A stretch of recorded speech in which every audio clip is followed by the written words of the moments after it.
estamos iniciando e convido você a participar comigo do programa de estudo bíblico Oséias 6:3, aonde também há à disposição no Mercado Livre e também na Amazon o livro que é referente, que você pode seguir este programa.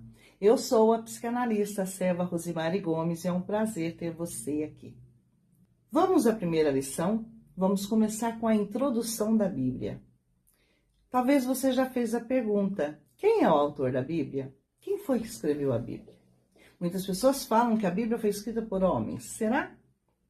Bom, os homens foram secretários de Deus. Sim, a Bíblia foi escrita por mãos de homens, mas estes homens foram inspirados pelo poder do Espírito Santo. Aí você pode falar assim, mas tem como nós provarmos isto?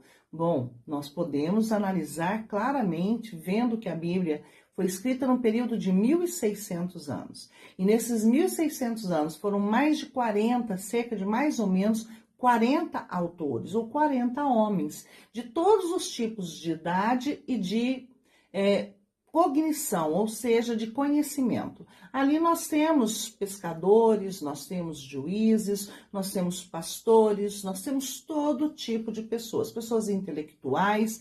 E o interessante é quando nós pegamos toda a Bíblia, Antigo e Novo Testamento, nós vemos que ela se casa totalmente, né? Ela não se contradiz. Então, isso mostra que no período de 1.600 anos, que são quantas gerações? E homens diferentes, em cidades diferentes, em épocas diferentes, e junta todo esse conjunto de 66 livros, e esses livros se harmonizam, dá para ver claramente que o autor, na verdade, não são esses homens, mas sim que veio de um só autor. Então, não tem como não ser do próprio Deus, através do Espírito Santo. Em 2 Pedro, capítulo 1, versículo 20 e 21, traz assim: sabendo primeiramente isto, que nenhuma profecia da Escritura é de particular interpretação, ou em algumas traduções, elucidação. Porque a profecia nunca foi produzida por vontade dos homens, mas os homens, por parte de Deus, falaram movidos pelo Espírito Santo. Veja, fica claramente para nós, aqui neste versículo, que a Bíblia foi escrita pelo poder ou pela inspiração do Espírito Santo de Deus que usou esses homens. E também fica claro também que ela não é de particular elucidação, ou seja, interpretação. Então não tem como, se foi um só o autor, que é o Espírito Santo, o próprio Deus, não tem como esse Espírito Santo ou este autor trazer uma interpretação de um jeito para um e uma interpretação de outro jeito para outro. Veja que é errôneo quando falam que as interpretações cada um interpreta do seu jeito, porque não é assim que está escrito na Bíblia. A palavra, ela é uma só. Aí uma pergunta que nós podemos fazer é: para que finalidade que Deus, criou, confeccionou a Bíblia? Deus criou a Bíblia com dois propósitos. Para que nós pudéssemos o conhecer, para ele se fazer conhecido. Segundo, para que nós também pudéssemos aprender com ela e aprender com esse povo chamado Israel. Vou mostrar agora o versículo que mostra para vocês a finalidade do porquê que a Bíblia foi criada. 2 Timóteo, capítulo 3, versículo 16 e 17. Toda escritura é divinamente inspirada e proveitosa para ensinar, para repreender, para corrigir, para instruir em justiça, para que o homem de Deus, que seja, no caso, o homem e mulher, seja perfeito e perfeitamente preparado para toda boa obra. Então, veja, a palavra ou a Bíblia foi criada para que nós pudéssemos entender o certo e o errado, para que fosse colocado na nossa frente. E, logicamente, nós, com o nosso livre-arbítrio, pudesse decidir se nós queremos aprender o certo e o errado ou não. Escolha nós o caminho que nós queremos seguir. Se para você o errado é certo, vai fundo. É direito seu. Deus nunca tirou o direito de nenhum de nós e nem nunca vai tirar. Agora, as consequências das nossas escolhas, isso é algo que nós vamos ter que nos comprometer com elas. Não adianta reclamar se tomou uma decisão e não deu certo. A escolha foi nossa e nós vamos assumir as consequências. Tá feliz com a sua consequência? Então, beleza, não tem nada do que reclamar, ok? A Bíblia foi escrita em 3 idiomas: hebraico, aramaico e grego. O Antigo Testamento nós temos em hebraico e em aramaico. Jesus, por exemplo, ele falava aramaico.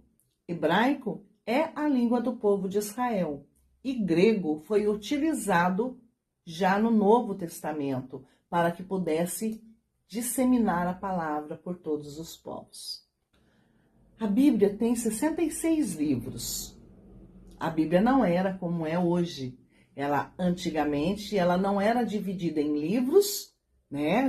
Ou melhor, dividida não, né? Juntada em livros e nos seus livros as divisões de capítulos e versículos que facilitam a nossa vida. Não, eram em papiros e não tinha essa divisão de capítulo e versículo. E também não tinha primeira e segunda carta ou primeiro e segundo livro. Não, era tudo junto. Eram em papiros e esses papiros ou esses pergaminhos, né? Eles pereciam, não era como o papel hoje que tem uma durabilidade. Então, nesse perecer, tinha os escribas. Esses escribas grava um nome que será muito importante, principalmente quando Jesus estiver aqui na Terra, quando nós estivermos nas passagens que falam sobre Jesus.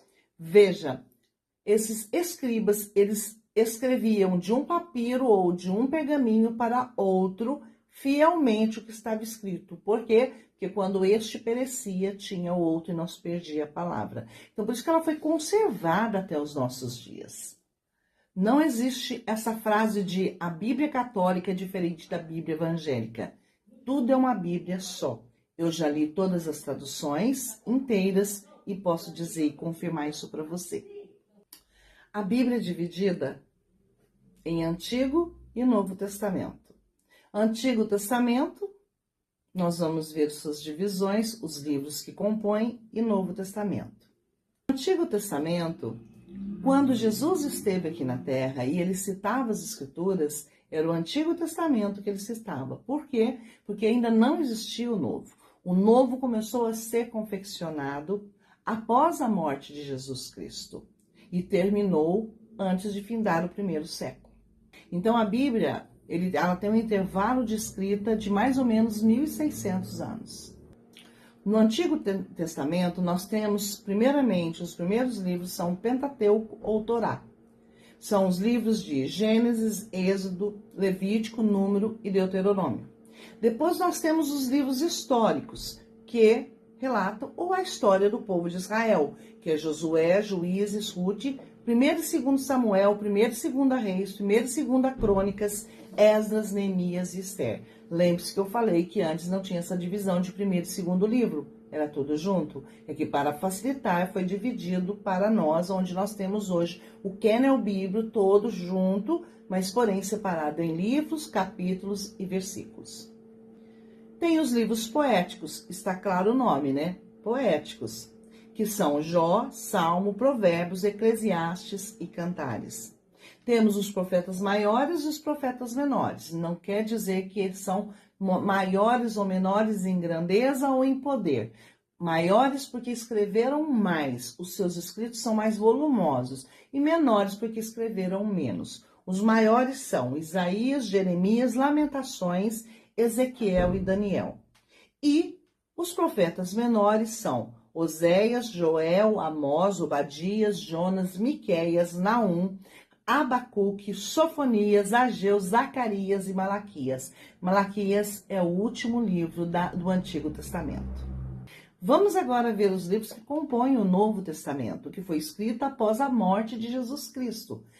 Primeiramente, nós já temos os evangelhos, Mateus, Marcos, Lucas e João, aonde Mateus e João foram testemunhas oculares e auditivas de Jesus, ou seja, andaram com Jesus. No entanto, Marcos e Lucas não andaram com Jesus. Foi através de investigações e testemunhos que eles escreveram os evangelhos. No Novo Testamento, depois dos evangelhos, nós temos o livro de Atos dos Apóstolos, que é um livro histórico, que relata o início da igreja primitiva. Depois, nós temos as epístolas, que são nada mais, nada menos do que cartas enviadas para pessoas e para igrejas, né? São elas escritas pelos apóstolos, principalmente o que mais escreveu foi Paulo, que ele escreveu, na verdade, 13 escritos, são um total de 21, 13 são de Paulo, e 8 por outros escritores ou autores. As cartas escritas por Paulo foi Romanos, 1 e 2 Coríntios, Gálatas, Efésios, Filipenses, Colossenses, 1 e 2 Tessalonicenses, 1 e 2 Timóteo, Tito e Filemon. E os outros autores escreveram Hebreus, Tiago, 1 e 2 Pedro, 1 e 2 e 3 João e Judas. E o último livro da Bíblia, que é o último livro do Novo Testamento, é Revelações, ou seja, Apocalipse. É isso que quer dizer a palavra Apocalipse. São revelações. Enquanto o primeiro livro da Bíblia é Gênesis, relatando o início de tudo, o início do patriarcado, o início do povo de Israel, o início da criação de tudo, o início de todas as coisas. Revelações relata o fim de todas as coisas. Vou encerrar com o versículo de Hebreus, capítulo 4, versículo 12. Porque a palavra de Deus é viva e eficaz, e mais cortante do que qualquer espada de 2 gumes, e penetra até a divisão da alma e espírito, e de juntas e medulas, e é apta para discernir os pensamentos e intenções do coração. Então, a palavra, ela coloca o homem em confronto a ele mesmo.